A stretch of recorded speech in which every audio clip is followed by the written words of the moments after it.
Hi hello నమస్తే నేను మీ Mounika. So మనశంకర Varaprasad అందరు థియేటర్స్కి వెళ్తున్నారు చూస్తున్నారు. కొంతమంది రిప్లై ఇవ్వకపోయినా సరే దే నో వెల్ ఈ సినిమా గురించి. చూడడానికి మాత్రం సంక్రాంతి సూపర్, పక్కాగా ఒకసారి థియేటర్కి వెళ్ళి రావచ్చు అని అంటున్నారు. సో రియల్గా సినిమాలో ఏముందని ఈరోజు మనం భరద్వాజ్ గారిని అడిగి తెలుసుకోబోతున్నాం. సార్ నమస్తే. నమస్తే. వెళ్ళొచ్చిన తర్వాత థియేటర్ నుంచి బయటకు వచ్చాక మీ ఫీలింగ్ ఏంటి? ఫస్ట్ అది మాట్లాడుకొని తర్వాత మనం డెప్త్ వెళ్దాం. అంటే మన శంకర వరప్రసాద్ గారు అనే సినిమా చిరంజీవి చేత చిరంజీవి కొరకు నిర్మించబడిన చిత్రము అని చెప్పాలి. చేత చిరంజీవి చేత చిరంజీవి కొరకు నిర్మించబడినటువంటి చిత్రం. అంటే ఇది స్టోరీ రైడర్ కాదు, స్క్రిప్ట్ రైడర్ కాదు, జస్ట్ స్టార్ రైడర్ అంతే. అయితే ఇక్కడ ఒక చిన్న డౌట్ వచ్చింది మీరు చెప్పిన దాన్ని బట్టి. ఎందుకంటే నేను ఇంకా మూవీ చూడలేదు, మీ రివ్యూ చూసి వెళ్ళాలో వద్దని డిసైడ్ అవ్వాలనుకున్నాను. ఫస్ట్ పాయింట్ ఏంటంటే బేసికల్గా ఈ మధ్యకాలంలో ఓటీటీ ఎప్పుడైతే ఎంటర్ అయిందో స్టోరీ లేకుండా జనాలు యాక్సెప్ట్ చేయట్లేదు, ఒక రొటీన్ని కూడా యాక్సెప్ట్ చేయట్లేదు. బట్ ఇక్కడ మీరు చెప్తున్న దాని ప్రకారం స్టోరీ కాదంటున్నారు కదా, సో ఎలా మనం సినిమా సంబంధం లేదు. అంటే చిరంజీవి గారిని వింటేజ్ లుక్లో చూడటం కోసం సినిమాకి రావాలి. అంటే ఈ సినిమాకు సంబంధించినటువంటి ప్రమోషనల్ ఇంటర్వ్యూల్లో కూడా ఎక్కడ వాళ్ళు ఒక గొప్ప కథని చెప్పబోతున్నాం, ఒక గొప్ప స్క్రీన్ ప్లే చూపించబోతున్నామని ఎక్కడా చెప్పలేదు. ఎక్కడ ఏం చెప్పలేదు, డైరెక్ట్ రిలీజ్ వచ్చింది. అంటే చిరంజీవి గారిని మీరు ఎలా చూడాలనుకుంటున్నారో అలా ఉంటారు అని చెప్తున్నారు. అలాగే వాళ్ళు రిలీజ్ చేసినటువంటి కంటెంట్లో కూడా చిరంజీవి చాలా సబ్మిసివ్గా ఉన్నాడు, ఎంటర్టైనింగ్గా ఉన్నాడు. కాబట్టి ఎంటర్టైనింగ్ హీరోయిజంతో చిరంజీవిని చూడాలనుకుంటే సినిమాకి రండి అని చెప్పారు వాళ్ళు. అలాగే యాక్షన్ పార్ట్ కూడా చాలా లిమిటెడ్గా ఉంది, ఎక్కడా కూడా చాలా ప్లెయిన్ స్టోరీ, స్క్రీన్ ప్లే మ్యాజిక్లు లేవు. ఈ సన్నివేశం తర్వాత ఏమొస్తుంది అనేది అందరికీ తెలిసే పద్ధతిలోనే ఉంది కథగా కూడా అనుకోవడానికి వీల్లేదు. ఇలాంటి కథలు ఇంతకుముందు వచ్చినాయి. అంటే అజిత్ది విశ్వాసం అని ఒక సినిమా వచ్చింది, దానికి ముందు తులసి అనే సినిమా ఒకటి వచ్చింది తెలుగులో, వెంకటేష్ నయనతారే అందులో కూడా. అలాగే చిరంజీవి గారి డాడీ సినిమా వచ్చింది. ఈ 3 సినిమాలకి ఉన్నటువంటి సిమిలారిటీ ఏంటంటే హీరోయిన్ హీరో విడిపోతారు, ఆ తర్వాత హీరోయిన్తో ప్యాచప్ కోసం హీరో గారు తాపత్రయపడతారు, అంతే. అది మాత్రం తీసుకున్నాడు. అది ఆల్రెడీ వాళ్ళు చెప్పేశారు, ఆ పాటలో, మీసాల పిల్ల పాటలో చెప్పేశారు. అవును, వాళ్ళిద్దరి మధ్య ఏదో క్లాష్ వచ్చింది, వైఫ్ అండ్ హస్బెండ్ కొంచెం విడిపోయారు, విడిపోయిన తర్వాత తిరిగి కలవటం కోసం ఈయన ఏదో ప్రయత్నం చేస్తున్నాడు అనేది అర్థం చేయించారు. అదే ఉంది సినిమాలో, అంతకుమించి వేరే టాపిక్ లేదు. అయితే ఈ ప్రయాణంలో ఆవిడ ఎప్పుడైతే ఇతని నుంచి విడిపోతుందో, విడిపోయిన తర్వాత ఆవిడ కోసం ప్రయత్నం చేసేటువంటి ఇంకొక హీరో ఎంటర్ అవుతాడని కూడా ప్రపంచం అనుకుంది. ఆ క్యారెక్టర్లోకి వెంకటేష్ని ప్రవేశపెట్టారు. అలా ఈ 2 క్యారెక్టర్ల మధ్య ఒక ఘర్షణతో కూడినటువంటి అంటే టీజింగ్ మొదలవుతుంది వాళ్ళిద్దరి మధ్య. ఇది ప్రేమదేశం లాంటి సినిమాల్లో ఒక హీరోయిన్ కోసం 2 హీరోలు ఒకళ్ళనొకళ్ళు టీజ్ చేసుకోవటం అనే కార్యక్రమాన్ని పట్టుకొచ్చి ఇక్కడ వాడుకున్నారు. ఇలా రకరకాల సినిమాల రెఫరెన్సులు కనిపిస్తాయి ఈ సినిమాలో. అలాగే చిరంజీవి గారి పాత సినిమాల గొడవంతా ఉంటుంది దీనిలో. అంటే హీరోయిన్కి ఆ పేరు పెట్టడం, శశిరేఖ అనే పేరు పెట్టడం కూడా అత్తకు యముడు అమ్మాయికి మొగుడు అనేటువంటి సినిమాలో విజయశాంతి గారి పేరు, అది ఆ క్యారెక్టర్ పేరు, దాన్ని ఇక్కడ వాడుకున్నాడు. అలాగే దానిలో సీరియస్ డైలాగ్ ఉంటుంది, నువ్వు నన్ను గుర్తుపట్టి పోలీసులకు పట్టిస్తావా అని చెప్పి గొడవకు దిగుతాడు చిరంజీవి విజయశాంతితో. ఆ సన్నివేశాన్ని పోలిన సన్నివేశం ఒకటి కల్పించారు ఇక్కడ, జనాలకు వెంటనే ఆ సీన్ గుర్తొస్తుంది. ఇలా ప్రతిదీ చిరంజీవి పాత సినిమాల రెఫరెన్సులు ఉన్నాయి చాలా సినిమాల్లో. అలాగే తనతో పాటు ఈయన నేషనల్ సెక్యూరిటీ దీనిలో పనిచేస్తూ ఉంటాడు ఆఫీసర్గా. ఈయనకి ఒక టీం ఉంటుంది, ఆ టీంలో క్యాథరిన్ ఉంటుంది, తన క్యారెక్టర్ పేరు జ్వాల. ఈ జ్వాల అనే క్యారెక్టరు, ఆ పేరు చంటబ్బాయి సినిమాలో సుహాసిని చేసిన క్యారెక్టర్ పేరు అది. అక్కడ నుంచి దాన్ని తీసుకొచ్చి వాడారు. అలాగే శరత్ సక్సేనా అని సినిమాలో క్యారెక్టర్ చేయించారు, అతను ముఠా మేస్త్రిలో విలన్. ఇలా చాలా రెఫరెన్సులు ఉన్నాయి సినిమా నిండా. చిరంజీవి గారి పాత హిట్ సినిమాల తాలూకా అనేక రెఫరెన్సులు, యురేకా పాట వాడారు అభిలాష నుంచి. ఇలా అనేక సినిమాల్లో పాటలు ఇవన్నీ వాడేసి సరదాగా ఒక చిన్న డ్యాన్స్ బ్యాలేలాగా నడుస్తుంది సినిమా. ఎక్కడ సీరియస్ ఎమోషన్లు గొడవలు లేవు. ఎమోషన్ లాంటిది ఉండాలి అనుకుని పెట్టినా కానీ అది జస్ట్ సున్నితంగా వెళ్ళిపోతుంది. అలాగే ఈ సినిమాలో మదర్ క్యారెక్టర్ అంటే అత్తాకోడళ్ళ మధ్య ఒక సీన్ ఉంటుంది. ఆ సీన్ ఏదో ఎమోషనల్గా నడుపుతాడేమో అనుకున్నారు కానీ అది కూడా జస్ట్ అలా నడిచిపోతుంది. అంతే తప్ప ఎక్కడ ఆడియన్స్ని ఎమోషనలైజ్ చేయాలి అనేటువంటి ఫుల్ ప్రోగ్రామ్ పెట్టుకోవాలి. ఎంటర్టైన్మెంట్. అంతే. అంతకు మించి ఇంకేం ఉండకూడదు అనుకున్నాడు. ఇంతకుముందు బాలకృష్ణతో ఒక సినిమా తీసుకున్నాడు ఈ డైరెక్టర్. ఏది భగవంత్ కేసరి. ఆ సినిమాలో చాలా ఎమోషనల్ కంటెంట్, సందేశాలు ఇవన్నీ ఉంటాయి. అవేవి ఉండకూడదు అనుకున్నాడు ఈ సినిమాలో.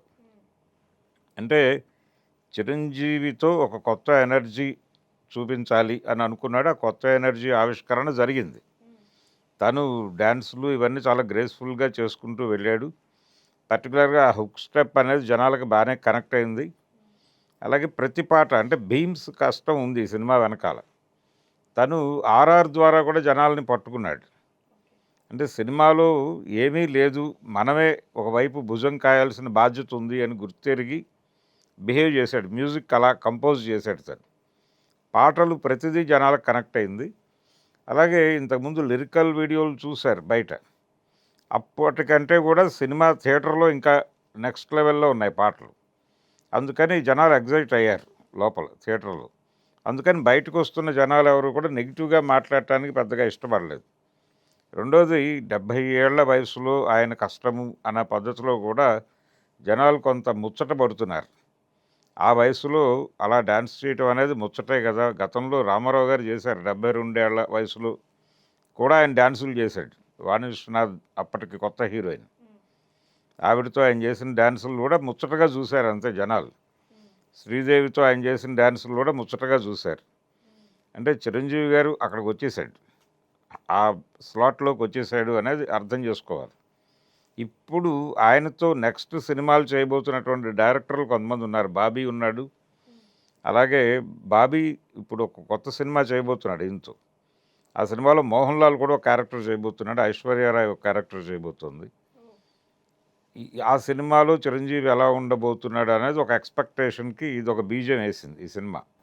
ఓకే. అంటే అందులో ఎమోషనల్ చిరంజీవిని చూసే అవకాశం ఉంది. ఇందులో ఎమోషన్ ఇవి గొడవల్లోకి వెళ్లకుండా సరదాగా నడిపేశారు.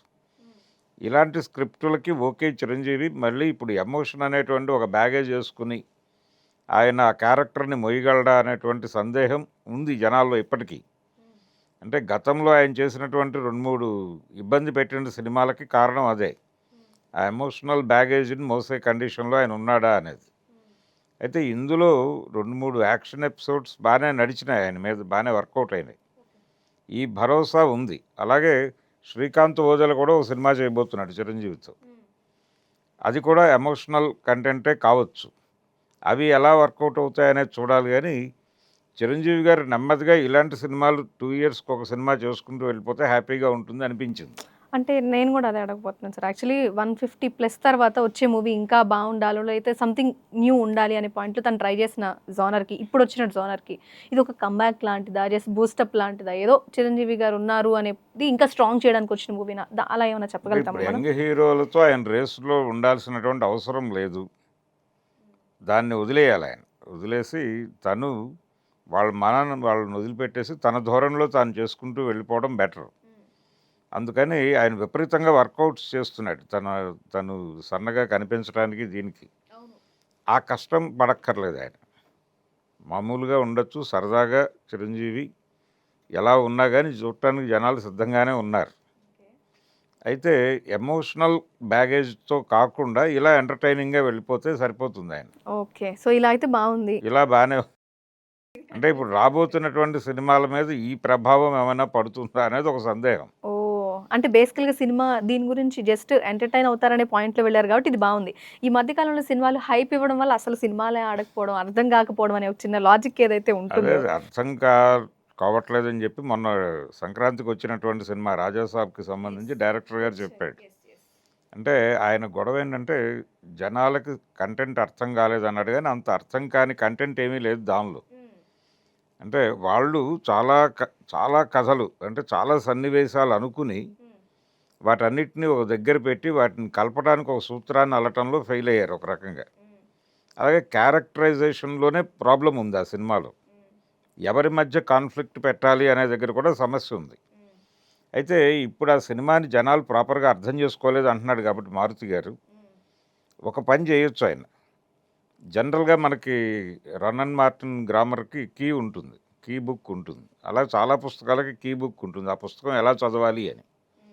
అలా ఈ సినిమా ఎలా చూడాలి అని ఒక సినిమా తీసి ఈ సినిమాని ప్రస్తుతానికి హోల్డ్ చేసి అంటే రాజాసాబ్ని ఇప్పుడు థియేటర్ల నుంచి పక్కకి పెట్టేసి ఇప్పుడు గతంలో తాతమ్మ కళ అని రామారావు గారి సినిమా ఒకటి 50 రోజులు ఆడిన తర్వాత బ్యాన్ చేశారు.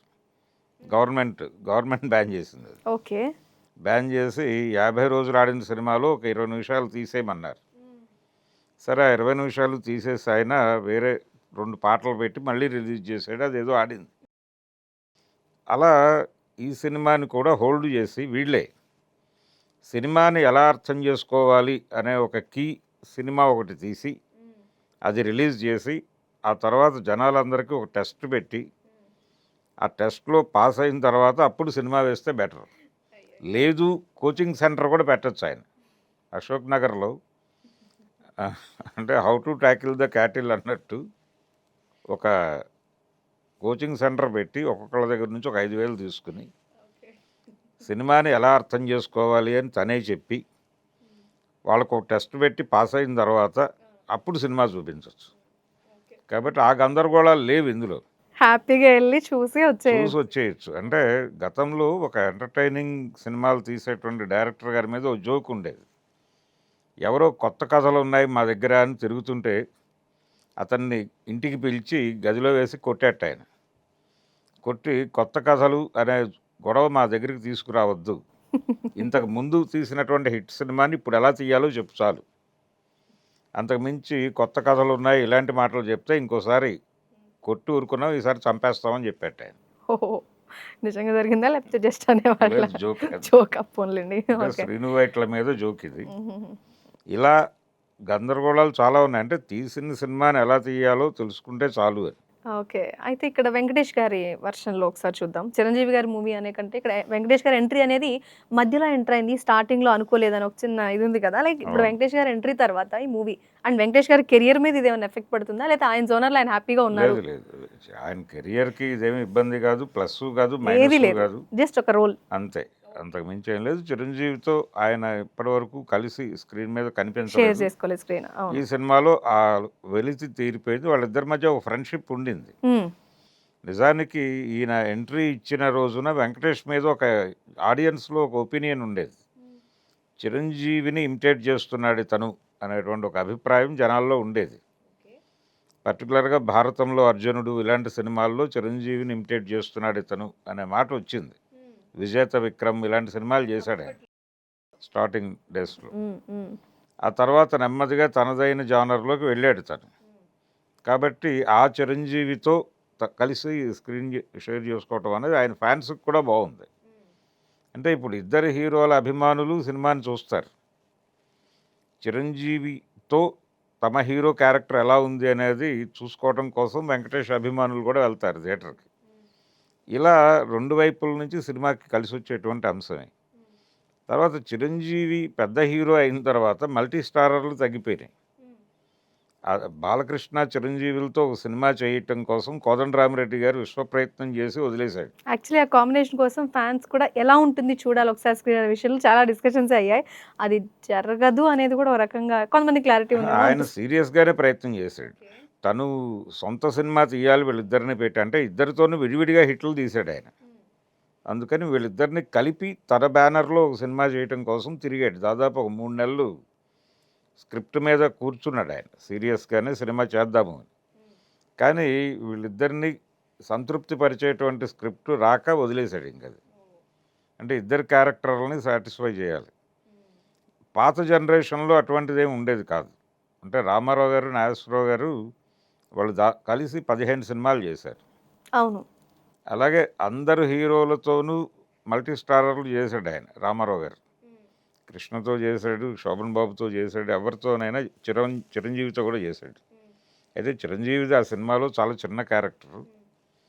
అలా దాదాపుగా అందరితోనూ కృష్ణ గారు అందరు హీరోలతోనూ చేశాడు. అవును. కృష్ణ గారు అంటే మల్టీ స్టారర్లలో ఆయన నెంబర్ 1. ఆ ట్యాగ్ లైన్ అయితే అందరికీ గుర్తుంటుంది కృష్ణ గారి గురించి. అలా చిరంజీవి గారు ఇప్పుడు మళ్ళీ వెంకటేష్తో చేశాడు, ఆ మధ్య రవితేజతో చేశాడు. రవితేజతో చేసిన సినిమా సక్సెస్ అయిన తర్వాత వాల్తేరు వీరయ్య, ఆ తర్వాత వచ్చిన సినిమాలు ఇబ్బంది పెట్టినాయి ఆయన. మళ్ళీ ఇప్పుడు ఈ సక్సెస్తో మళ్ళీ ట్రాక్లోకి వచ్చాడు ఆయన. ఇప్పుడు మళ్ళీ ఎమోషనల్ కంటెంట్ వైపు మూవ్ అయితే ఏం జరగబోతుంది అనేటువంటిది ఒక ఆందోళన ఉంది అభిమానుల్లో ఇప్పుడు. ఓకే. సో బేసిక్‌లీ థియేటర్‌లో ఉన్నప్పుడు రియాక్షన్స్ అనేవి మిక్స్డ్‌గా ఉన్నాయా? ఎంటర్‌టైన్‌మెంట్‌కి ఫుల్‌గా ఉంది. లేదు వేరే జనాలు విపరీతంగా ఎంజాయ్ చేశారు సూపర్. సినిమా. పోన్లేండి సార్. అసలు యాక్చువల్లీ ఈ మధ్య కాలంలో వచ్చిన మూవీస్‌తో చూస్తే అర్థం కాలేదనో, పాపం చాలా ఎక్కువ ఎక్స్‌పెక్ట్ చేసి విజువల్ ఎఫెక్ట్స్ అని రకరకాల ఈ హడావిడి ఏమీ లేకుండా సరదాగా సంక్రాంతికి వచ్చిన ఏమీ లేదు, అలా వెళ్ళి థియేటర్లో కూర్చుని నవ్వుకుని బయటకు వచ్చేయటమే. విలన్ అంటే హీరోయిజం ఎలివేట్ చేయటం కోసం ఒక పెద్ద విలను, అక్కడ ఒక పెద్ద వ్యవహారము, దానికి ఒక కాన్ఫ్లిక్టు అవేవి కూడా లేవు. చాలా ప్యాసివ్గా ఉంటుంది సినిమా, ఎక్కడ హడావిడి లేదు. సరదాగా చిరంజీవి గారు ఆయన మాత్రమే ఉన్నాడు సినిమాలో. ఆయన కోసం తీసిన సినిమా, అందుకని ఆయన భుజాల మీద మోసాడు ఈ సినిమా. ఇంకెవరూ కనిపించరు. అందుకని ఇది చిరంజీవి కొరకు చిరంజీవి చేత చేయబడినటువంటి సినిమా. ఓకే. వరదరాజు గారు థ్యాంక్ యూ సో మచ్. ఇంతకు మించి ఈ సినిమా గురించి మనం ఎక్స్‌ప్లనేషన్ ఇవ్వాల్సిన పని లేదు. కానీ ఒకటి మాత్రం హ్యాపీ. ఎందుకంటే ఒక సినిమా వచ్చింది అంటే సంక్రాంతికి చిరంజీవి సినిమా ఒకటి వచ్చింది, వెళ్ళి చూసేద్దాం అనే ఒక ఫీల్ గానీ వెంకటేష్ గారు కనిపిస్తారు. ఏదో ఫ్యామిలీ ఎంటర్‌టైనర్ అని మాత్రం 100%. అంతే. అంటే ఎంటర్టైనింగ్ హీరోయిజం అనేది చిరంజీవి మీద బాగా వర్కౌట్ అవుతుంది. గతంలో చాలాసార్లు ప్రూవ్ అయింది అది. వెంకటేష్ గారికి కామెడీ టైమింగ్ ఉంటుంది. చిరంజీవి గారికి కూడా ఆ కామెడీ సెన్స్ అనేది చాలా బాగుంటుంది ఆయనది. అది మాత్రం ఈసారి హై వోల్టేజ్లో కామెడీ చేసిన సినిమాలు ఉన్నాయి ఆయన. అంటే దొంగ మొగుడు ఇలాంటి సినిమాల్లో తను చేసినటువంటి క్యారెక్టర్, అంటే వేటగాడు సినిమా ఆడుతున్న థియేటర్ దగ్గర బ్లాక్ అమ్ముతాడు ఆయన. అందులో దొంగ మొగుడు సినిమాలో ఆ షాట్ చాలా బాగా చేశాడు. అంతకు ముందు కూడా అలాంటి క్యారెక్టర్ చేశాడు ఆయన. ఎంటర్టైనింగ్ హీరోయిజం అనేది చిరంజీవి మీద అద్భుతంగా వర్కౌట్ అవుతుంది. దాన్ని వాడుకున్నాడు అనిల్ రావిపూడి. వాడుకోవటం వలన సినిమా జనాలకి కనెక్ట్ అయింది. ఒక పెద్ద హిట్ కొట్టాడు ఈ సంక్రాంతికి ఆయన. ఓ సూపర్. ఈ మాట వింటేనే కొంచెం హిట్ అనే వర్డ్ ఈ మధ్య కాలంలో చూడక చాలా కాలం అయింది. ఇక్కడ బడ్జెట్ ఇంపార్టెంట్ కాదు, ప్రజల మనసు గెలుచుకోవడం అనేది ఇంపార్టెంట్. అంతే. అదన్నా కొంచెం అయింది అని కలెక్ట్ మాత్రం చేస్తే ఇది పాన్ ఇండియా సినిమా కాదు, కాదు. Yes. Local market cinema. Local మార్కెట్లో అది 100 కోట్లు దాటే పొజిషన్లో వచ్చింది సినిమా. వచ్చింది కాబట్టి మంచి వసూళ్లే సాధిస్తుంది అది. అలాగే ఎంటర్టైనింగ్ హీరోయిజం అనేది గతంలో ఓ సంక్రాంతికి బాలకృష్ణ గారు చిరంజీవి గారు పోటీ పడ్డారు. వీరసింహారెడ్డి అనే ఎమోషనల్ కంటెంట్తో ఆయన, వాల్తేరు వీరయ్యగా ఈయన వచ్చారు. 2 సినిమాలు భారీగా వసూళ్లు సాధించినాయి, 2 100 కోట్ల క్లబ్కి చేరినాయి.